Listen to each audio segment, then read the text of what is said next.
Scales aren't just a fish thing. New student interviews are being scheduled for the end of August and the beginning of September. If you're interested in lessons, be sure to contact me before then.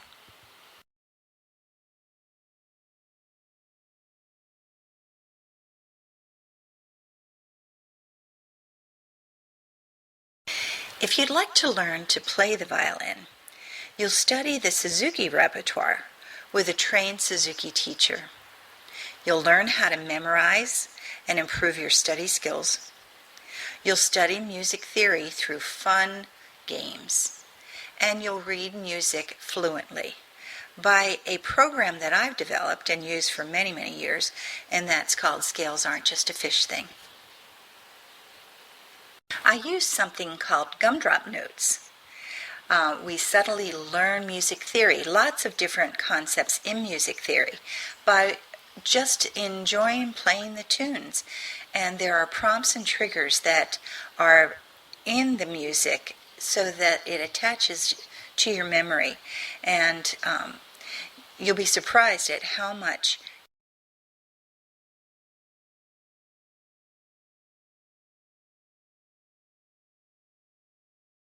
after you leave your private lesson, you have the opportunity of going online and using a digital book that will reinforce everything you learned in your lesson so that you don't learn it wrong.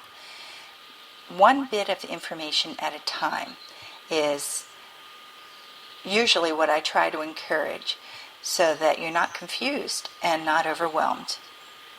Coffee with Carol. This is a blog where I combine my passion for music and my degree in psychology and discuss the different ways that we learn in our amazing minds. At the end of our private lessons, we have a 10-minute music theory game. We also have workshops where we play the music theory games together as groups. Some of the different aspects of Scales Aren't Just the Fish Thing that make it so unique and truthfully so unequaled in its ability to be effective even in the youngest of children are the gumdrop notes,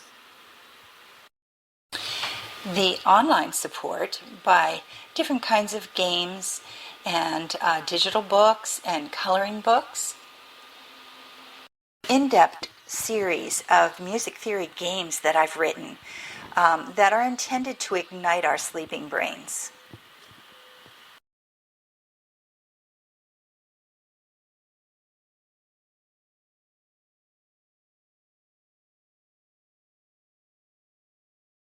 Some of the games are bingo and tic-tac-toe, and the digital books. There are a series of digital books for each one of your lessons. There's a teacher manual. Sometimes in the teacher manual, I'll have a video of me teaching that. This is a video of me teaching my grandson Know Your Strings.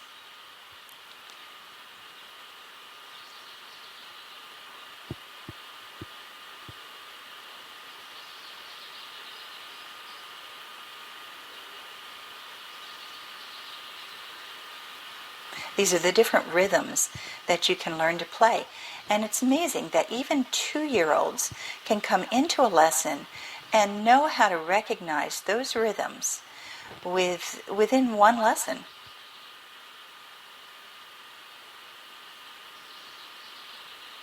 Each one of our strings has a different animal that it's linked to. The E string is a blue elephant.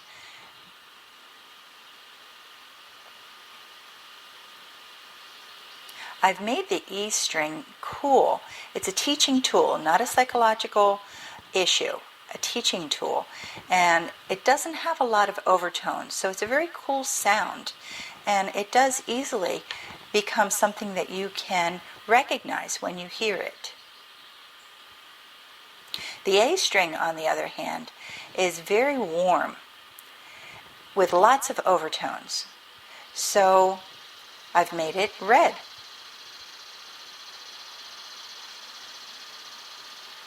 You can enlarge the digital books so that just one little bit of information is showing on the screen.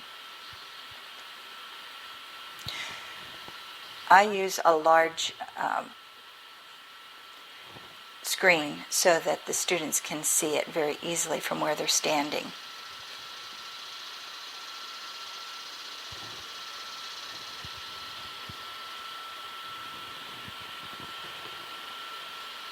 And then, of course, you have the card games that go with each one of, or many of the lessons.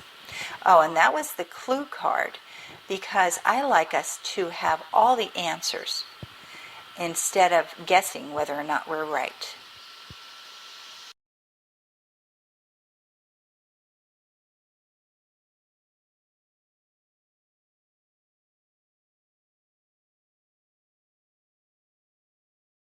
The play-alongs for the different songs are a great support in helping you so that you are playing it correctly throughout the week.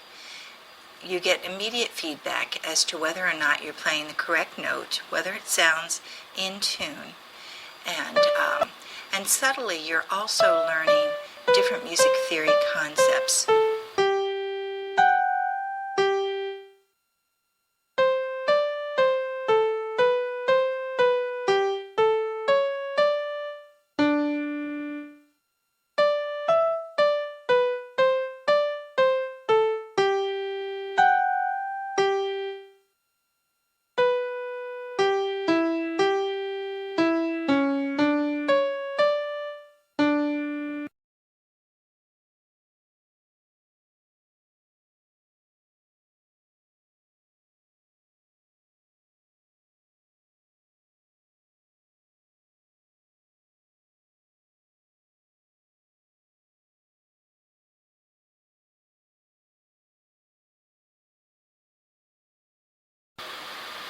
Before a student learns to play a tune or a song, they actually are given preview spots.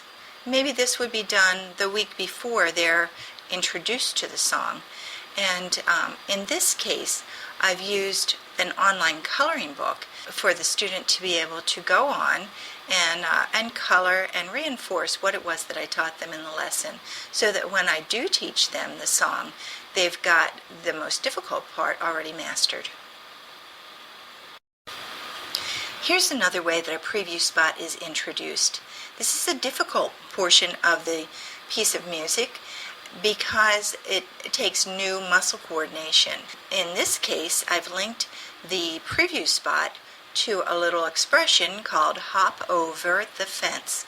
Hop over the fence, and then it's also linked to a story. Although we do move quickly, each concept is just reinforced over and over with either a digital book. By the time a violin student is learning Gossip Gavotte, they're being introduced to Pachelbel's canon. And this is the part of the canon that teaches shifting. And with this kind of music, as well as the fingerboard, we easily see how a shift is made and where the fingers are placed. I've written a series of teacher manuals, large bits of information, just one bit of information on a page. In this case, it's for the treble clef. In this case, the teacher manual is for the bass clef. I also have a series of card games or flashcards.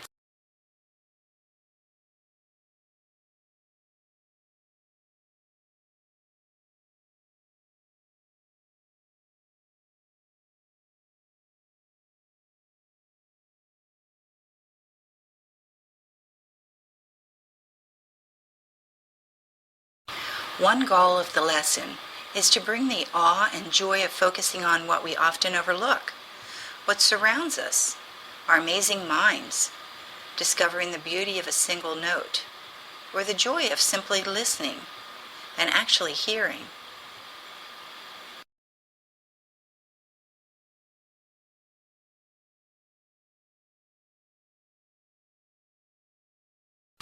Beauty, order, and creativity. What do animals, fish, and flowers have to do with music? Well, they all respond to it. Taking what we learn and applying it has got to be one of our goals in learning an instrument. Why learn music? Well, I'll give you a series of levels that come from learning music. The first level is having an instrument. Many people have instruments laying around their homes, gathering dust. No one plays them. But that still is the first step. You need to have an instrument to become a musician. The second level is having the skill to play it. This means getting an excellent instructor and learning everything you can about your chosen instrument. Every musician has something special to teach you about your instrument. Listen to their experiences and have a teachable attitude. The third level of becoming a musician is what you do with your skill. Will you play for sick people in the hospital? Will you play in an orchestra?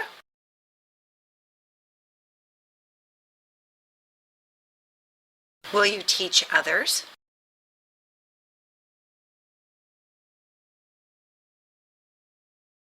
What will you do once you can play your instrument? The fourth level of becoming a musician is what your skill makes of you. Eventually your activities will stop for some reason or another. Your instrument might get broken, your fingers might hurt, and you won't be able to play. But what is left is the most important part of learning an instrument.